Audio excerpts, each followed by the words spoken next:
That wasn't. Knicks on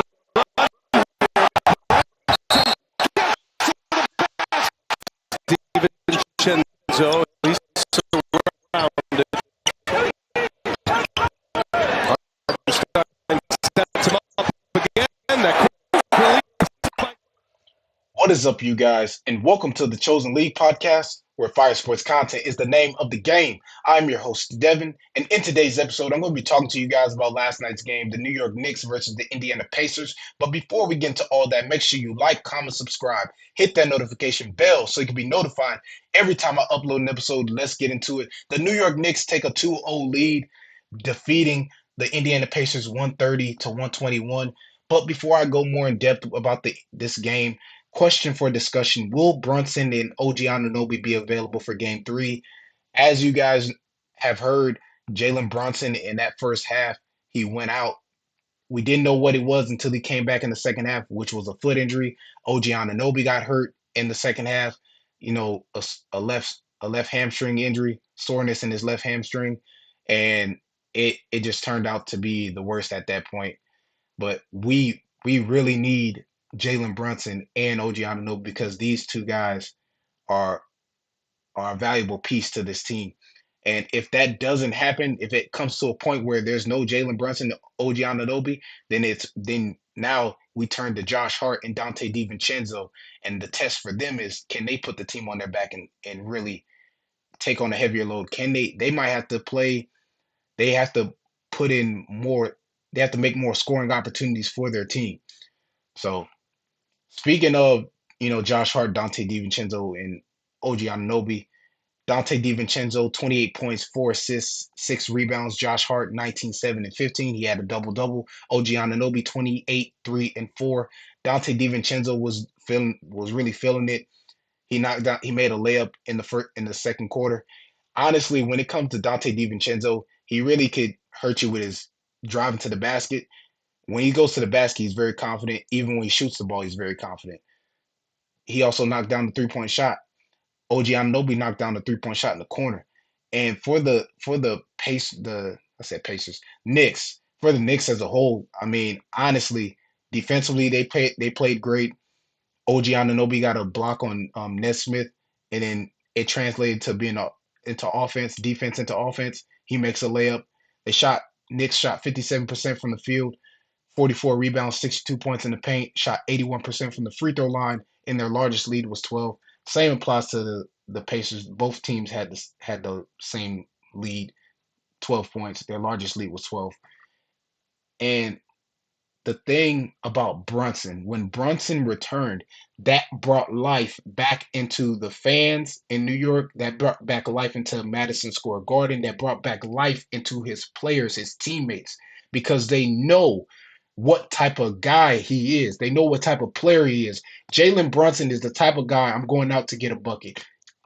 His footwork is phenomenal. The way he's able to maneuver and manipulate his defender, making him think that, okay, I don't need to dribble I really don't need to dribble right now. I can just take a jab step. I can do that, or hit him with a pump fake. I can find creative ways to knock you off your game. That's what Jalen Brunson is about. And Jalen Brunson, it doesn't shy away from the big moments down the stretch, whether it's a clutch situation. And that's what happened. If you see when he came back that third quarter, it was nothing but scoring, not only from him, but from Josh Hart, Dante DiVincenzo, and OG Anunoby. Because the thing is here, they created a lot of fast break opportunities. They put Indiana in a position where they had to turn the ball over time after time after time. And what happens was it was either Josh Hart or Jalen Brunson already down the court, ready to score. That's the thing I'm talking about. The Knicks are a way better team than the Pacers because they have depth on their bench. They are the core that they have. It can't be separated. It's inseparable. It's unbreakable. And honestly, they don't need Julius Randle. They're doing way better without Julius Randle. But anyways, moving on to the last thing, which is the Pacers. The Pacers, the Indiana Pacers, we already know. And Tyrese Halliburton, as I said, I'm going to go more in depth about him. And the thing about Tyrese Halliburton, we know he's to me, when I watch him play, he's more so of a slasher point guard, like a one trick pony. 9 times out of 10, you're gonna go to the basket. You see him shoot threes every once in a while, whether it's contested or whether it's uncontested. It just depends on how he's feeling in that game. What is his mindset in that game? So it was a tough one for the Pacers. They had 33 assists, 34 rebounds. They had 10 fast break points, and honestly, coming from their bench, Obi Toppin, who won the dunk contest, he was really showing out. He had 20 points in that game. McConnell. Normally, you would see him up there with Obi Toppin, but he struggled last night. Really couldn't get his shot going. Halliburton, 34 points, nine assists, 6 rebounds. He was shy of a double double, shy of a triple double. But Miles Turner, Miles Turner, Miles Turner.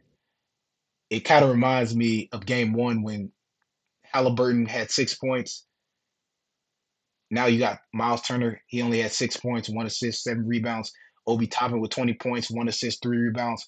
You know, these guys were trying to do all they can, but the Knicks are just too strong for them. Honestly, you already know where I'm going with this, but I want to know what you guys think as well. But at the same time, the Knicks are the better team. We already know this. The Knicks are the better team. They're going to do what is necessary to get to that conference finals. They've been there before. And the thing about the Tyrese Halliburton, there were certain plays where he was at 3 point line. He could have taken a shot, but instead he passed the ball. Sometimes that created the turnovers. Sometimes that created to getting to his open guy and scoring the basketball. Then you also had times where he would drive to the basket. He really could have just acted like he was driving to the basket, but did a pull up jump shot. But that's not really his game. He's more so if I'm driving up, I'm going to throw up a floater. I'm going to get a layup. But there were certain plays he passed it to Miles Turner, and he ended up getting his shot. Miles Turner ended up scoring the basket. So those were some good plays. But other times on certain possessions, if Miles Turner is not open, even though he's close in the paint, be mindful of what could happen on that play. Be mindful of what you're going to do on that play. You might as well just do a pull up jump shot, because once you drive and you do a pull up jump shot, there's nothing your defender can do. He can't stop it. So, hey, but hopefully moving forward, this should give Indiana a boost because they're going to be at home for Game 3. So this should be helpful for them, their fans, their crowd, playing on their home floor. And they also need to go back and study film. Look at what they did wrong. They gotta one thing's for sure in approaching game three, less turnovers. Tyrese Halliburton's gotta play. He's gotta play the way he played in game two, but just at a higher level. Keep the same game plan, but take it to another level. Miles Turner, as good as you are, bro, you gotta step up. I gotta see better. I got to see something greater from him. He, he's great. Pascal Siakam, I need him to get better. He needs to knock down those free throws in clutch situations. That's what hurt them the most. Pacers, the Pacers hurt themselves the most with turnovers and not knocking down their free throw shots. That's something Pascal Siakam just can't do. He just can't get over that hump. Every time it comes to him knocking down free throw shots in clutch situations, he never prevails. He never perseveres through that out. He never comes out on top, and at the end of the day, the result is he just fails.